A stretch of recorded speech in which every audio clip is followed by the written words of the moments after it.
मस्जिद पर चला अतिक्रमण विभाग का हथौड़ा, पूरी जानकारी दी एडवोकेट शफी ने।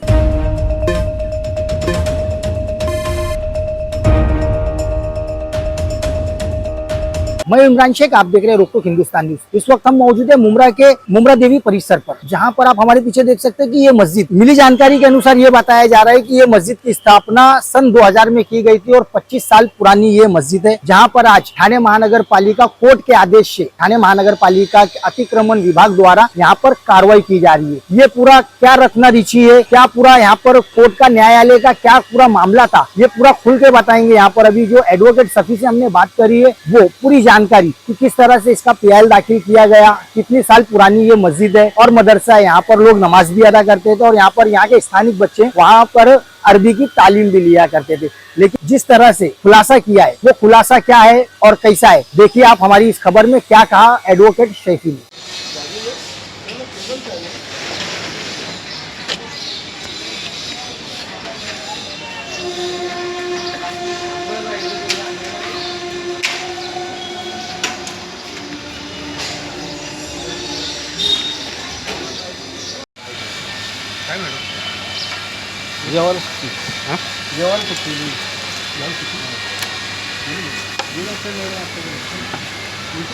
भाई आप भी गई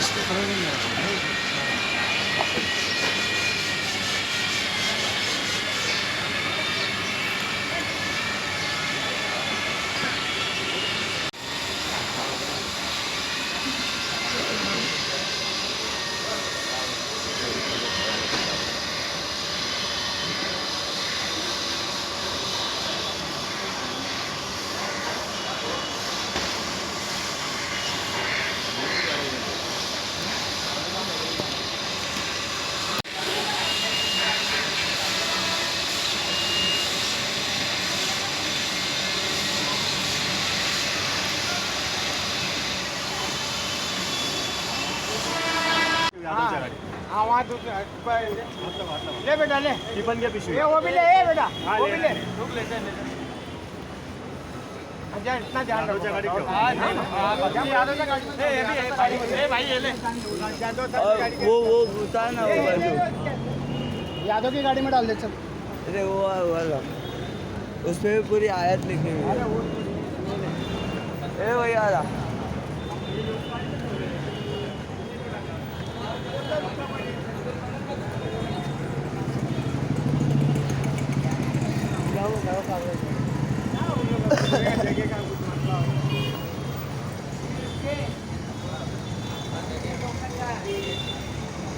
सर क्या नाम है? मेरा नाम अकबर सल्फी है। ये प्रकार ऐसा है सर इस जगह का कि इस जगह का नाम है रेलवे स्टेशन के सामने रहमानी सी बिल्डिंग, मुमरा देवी रोड। ये परिसर में एक रहमानी सी बिल्डिंग नाम की एक मिल्कियत है। तो ये पगड़ी सिस्टम प्रॉपर्टी थी, 3 बिल्डिंग ए बी सी। तो सी विंग के अंदर यहाँ पर हम लोग मस्जिद मदरसा खरीदी करके और पगड़ी ट्रांसफ़र करके को ऑनर के तहत हम यहाँ पर मस्जिद और मदरसा कायम किए थे। जो यहाँ पर कितने सालों से ये 2000 के बाद से कायम है, करीब अभी 25 साल हो रहे हैं। 25 साल से मस्जिद मदरसा कायम है और यहाँ पर अब ये परिसर के बहुत सारे बच्चे यहाँ पर पढ़ रहे हैं और कितना उनको दीनी फायदा मिल रहा है और इंसानियत का पैगाम जाता है। अब यहाँ ऐसा हुआ कि ये बिल्डिंग अति धोखादायक होने के कारण करीब 2018 या 19 के ऐसे समथिंग ये बिल्डिंग महानगर पालिका द्वारा इसको डिमोलेशन करने की नौबत आई। तो यहाँ पर जो जितने भी टेनेंट थे उनको महानगर पालिका ने वर्तक नगर अलॉटमेंट में महाड़ा के अंदर अलॉटमेंट दिया। बहुत सारे परिवार शिफ्ट हो गए। अपना मस्जिद का जो है यहाँ के बच्चे वहाँ पढ़ने जा नहीं सकते थाना में, तो इस बेस पे यहाँ पर हमने यहाँ पर एक आपसी समझौते के तहत बिल्डर से, हमारा म्युनिसिपालिटी से, पुलिस विभाग से और यहाँ के स्थानिक नेताओं की सहमति से कि हम यहाँ पर इस पतरे का शेड डालकर कायम करेंगे हमारा यहाँ मदरसा, और मस्जिद में नमाज भी होगी और मदरसे को पढ़ाने का भी जो है कि मतलब यहाँ पर जारी रहेगा कार्य। इस एवज में बिल्डर द्वारा हमको, बिल्डर का क्या नाम है? बिल्डर का नाम मोहम्मद सफी। तो बिल्डर ने हमारे को नोटिस न देते हुए, हमारे जानकारी के बगैर हाई कोर्ट के अंदर रिट डाली, उसने रिट पिटीशन डाली 7856/2017 के 16 में उसने दाखिल कर दिया। अब हम लोग तो, हमको कोई किसी तरह की जानकारी नहीं थी, ना कोई कहाँ पर से किसी तरह का हमको इन्फॉर्म मिला।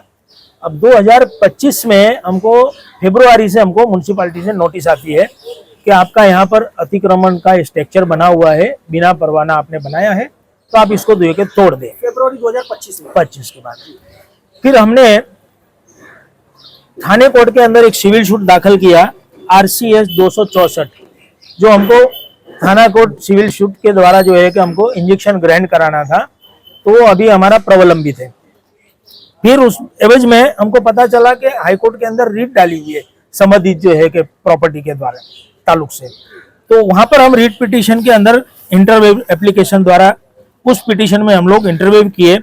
वो हमारी इंटरव्यू एप्लीकेशन है 11953/2025, जो हमारे उसमें उस दावे में हम लोग पार्टी बने। तो वहां पर दिनांक 18/10/2025 रोजी माननीय हाई कोर्ट ने ऑर्डर पारित किया, जिसमें से इस तरह का ऑर्डर हुआ कि हमको हमारी मिल्कियत जो है कि मिलेगी, हमारे रूम नंबर 7, 8, 9 जो मदरसा मस्जिद का ऑलरेडी को ओनर है, हमारे नाम पे बिल्डर द्वारा भाड़ा पावती मिलती है। वहां पर उसके अपने पिटीशन में उसने अतिक्रमण और पता नहीं कौन जो है कि हमारी जगह को कब्जा कर लिया, इस तरह का झूठ गढ़ा था। लेकिन जैसे कोर्ट में हमने इंटरव्यू किया तो उसका झूठ जो है कि पकड़ा गया। अब हमने उसको कहा भाई हम यहाँ पर को ओनर है, तो माननीय न्यायालय ने हमको सुना और हमारे पक्ष में आया, और उसने भी जो है कि अपनी सहमति दर्शाई कि हाँ ये 7-8 रूम हम उनको देंगे, और हमने भी सहमति जताई कि हमको चाहिए। तो स्वेच्छाएं से हमको ये निकाल के स्ट्रक्चर क्लोज करना था। उसका हमने 4 वीक का टाइम लिया था। 4 वीक्स हमको न्यायालय ने टाइम दिया। अब 4 वीक्स के एवज में पैरा नंबर 5 में हमको न्यायालय ने एक क्लोज दिया था कि आपस में आप समझौता करके रेंट मांगा हमने, और हमारा जो एग्रीमेंट जो डीलर से डेवलपर से जो मिलना चाहिए उसका हमने डिमांड किया। तो कहा वो कि रेगुलर कोर्ट के अंदर तुम थाना में जाकर इसकी दाद मांग सकते हो। अब वो प्रोसेस जो है कि चल रहा था। तो आज दिनांक 25 के म्यूनसिपालिटी पुलिस बंदोबस्त लेके ये कार्यवाही करने यहाँ पर हाजिर हो गई, और ये सरासर एक धार्मिक स्थल को तोड़ना जबरन एक नाइंसाफी हो रही है। फरवरी में आपको नोटिस दिया गया था जी, उस वक्त कार्रवाई नहीं हुई। अब आपको तोड़ने से पहले आपने नोटिस दी गई थी? नहीं, नोटिस हमको नहीं दी गई थी, लेकिन हम जो है कि डायरेक्ट कोर्ट में इंटरव्यू में दाखिल हो गए ना, और कोर्ट से हमने मांगा परवानगी कि हम 4 वीक में ये हम स्वेच्छा से हम खाली करके वैकन कर आज देंगे। अतिक्रमण विभाग द्वारा कार्रवाई की जा रही है, तो आपको कुछ 1-2 दिन पहले आपको नोटिस नहीं आई, कोई नोटिस कार्रवाई नहीं, कोई नोटिस नहीं, कोई नहीं आई। ये सरासर कहीं ऐसे धार्मिक स्थल है मुमरा में और भी जगह जिनको सुप्रीम कोर्ट से तोड़ने का आदेश मिला हुआ है, लेकिन उसके बावजूद भी उसको नहीं तोड़ा जाता है। लेकिन मैं वो पक्ष में नहीं हूँ कि किसी का धार्मिक स्थल तोड़ा जाए। हर धर्म को आज़ादी है, और हर धर्म की आज़ादी से स्वेच्छाएं से यहाँ पर पालन करने की भरपूर आज़ादी है हमारे देश में। तो ये सरासर जो है कि महापालिका द्वारा और जो भी इनके पीछे जो ताकतें काम कर रही है, उन्होंने सरासर जो है कि नाइंसाफी की है। ऐसा नहीं करना चाहिए, क्योंकि आज जो है कि ये धार्मिक स्थल के ऊपर जो है कि इस तरह का अत्याचार और जुल्म किया जा रहा है, ये सरासर जो है कि जुल्म है, इसको जो है कि नहीं करना चाहिए था। इस मदरसा मस्जिद को तोड़कर आपको कहीं दूसरी जगह मुहैया कराई जा रही है? जगह नहीं, इसीलिए हम जो है कि कोर्ट में अब फिर जो है कि हमारा दावा पेंडिंग है थाने कोर्ट के अंदर, उसमें हम इस चीज को रोक के रखेंगे, और वहां पर से हम जो है कि हमारा आदेश हमारे फेवर का पारित करके लेंगे। बिल्डर तो जो है कि बिल्डिंग जो है कि ना बनाने वाला है ना बनाएगा जबकि बात जब, लेकिन तब तक हमको अलॉटमेंट भी नहीं मिला है। हमारी डिमांड थी कि हमको रेंट मिल जाए और हमको एग्रीमेंट दे दे, स्वेच्छा से हम खाली कर लेते थे, और कहीं भी जो है कि हम हमारा रेंट से लेकर हमारा मस्जिद मदरसा हम कंटिन्यू चालू रखते थे, क्योंकि ये परिसर के ही तो बच्चे पढ़ेंगे। अब ये थाना में अलॉटमेंट और कहीं और भी अलॉटमेंट देना म्यूनसिपालिटी ने बंद कर दिया है, जो अभी वो रूल्स जो है कि नहीं है अभी। लेकिन अब एवज में जो है कि लैंड प्राइवेट है, बिल्डर बिल्डिंग बनाने वाला है, अब बनाएगा नहीं बनाएगा, अब जो है कि उसके कितने साल निकालेगा, प्लान पास करेगा, इसके अंदर बहुत सारे जो है कि लीगल पहलू है। और अभी यहाँ पर जो है कि कोई इमीडिएटली तो जो है कि बनाने वाला नहीं है, और बनाता हम कोऑपरेट करते हैं, जबकि हम स्वेच्छा से उसको खाली करने के पक्ष में है। अभी मस्जिद को लेकर आप लड़ाई लड़ रहे हो, ऐसे जी। नागरिक लड़ रहे हो या ऐसे एडवोकेट लड़ रहे हो? ये मैं एडवोकेट अजय मेहरोल और दीपक कुमार उस चैम्बर से जो है कि वहाँ का कर्मचारी हूँ, और लीगल वर्क मैं करते रहता हूँ, इसमें मैं भी जुड़ा था। और यहाँ पर ये मस्जिद में मैं नमाज पढ़ने भी आता हूँ, यहाँ का मुसल्ली भी हूँ। स्थानीय नागरिक हो। जी, यहाँ का मैं रहवासी हूँ। उस बिल्डिंग में मेरे जो है कि और रूम भी है, जहाँ पर ये मैं यहाँ का स्थानिक हूँ, नागरिक हूँ, और ये मस्जिद में मैं नमाज भी पढ़ने आता हूँ।